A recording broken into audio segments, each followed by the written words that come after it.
Kita itu diinformasikan bahwasannya Kurnia Mega itu tuh ditinggal sama istrinya.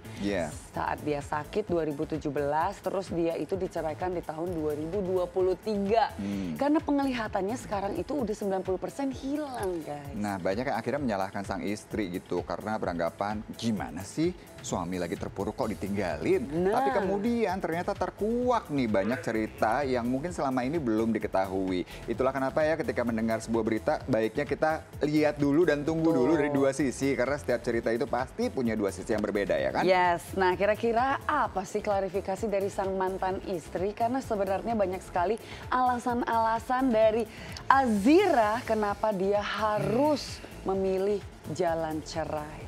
Ini dia tayangannya. Enggak detailnya, tahunya dari pas ngusir itu kan.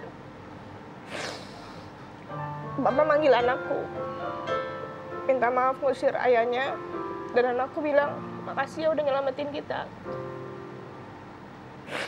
Barulah cerita anak-anakku kalau sering lihat maminya digituin. Keinget lagi aja Kak, gitu kejadian-kejadiannya tuh keinget lagi gitu. Tapi kan aku 9 tahun itu harus pura-pura kuat depan anak-anak. Menyaksikan langsung, memergoki langsung, gitu. Makanya kan aku bilang, biasanya dia itu minum cuma sampai jam 3 pagi. Ini aku nggak tahu alasannya apa, karena kan aku di dalam sama anak-anak kan, dikunciin kan di dalam kamar itu. Ini sampai jam 7 pagi, aku pun kaget. Gitu loh, biasanya tuh sampai jam 3 pagi dia, temannya udah pulang, dan aku biasanya kalau pagi tuh nemuin dia udah tidur aja di depan. Gitu loh, dan ini dia jam 7 pagi posisi nggak dikunci rumahnya itu, jadi papa masuk ngeliatlah tuh botol-botol itu dan temannya itu kan pas kejadian papa usir dia karena ketahuan minum kan. Saat itu juga aku udah coba mempertahankan rumah tangga. Aku bilang ayo ya ke papa minta maaf apa segala macem sambil dia beresin baju tuh, tapi kan dia lebih baik milih pergi. Enggak kan, KDRT dari awal nikah. Iya, KDRT aku dapat dari awal nikah itu kalau setiap aku melarang dia minum.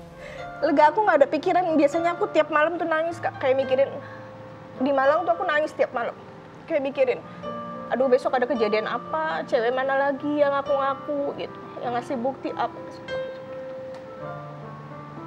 Tapi aku nangis tuh selalu ketika anak tidur, aku nggak mau kelihatan. Jadi ada berapa perempuan yang datang? Nggak tahu, udah banyak, nggak kehitung. Mereka membuli kamu juga? Enggak.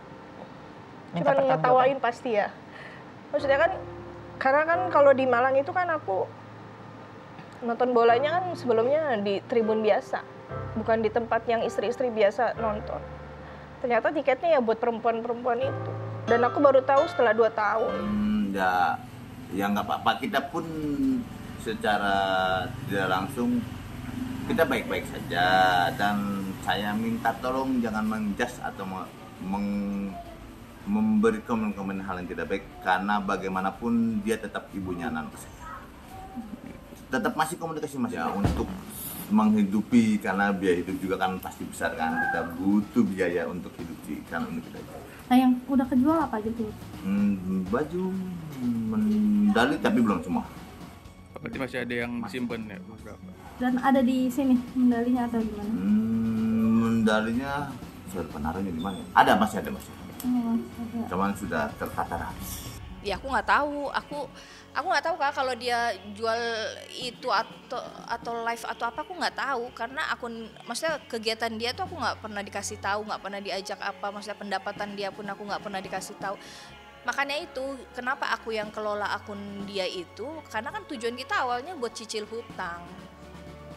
Aku harus ngasih tahu nih semua pendapatan yang ada di situ, sementara aku tidak tahu apa yang dia dapat.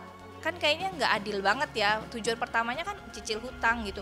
Aku mau tenang gitu loh Kak, maksudnya mau fokus bener-bener ngurus anak tuh nggak gampang loh, masih kecil-kecil gitu loh.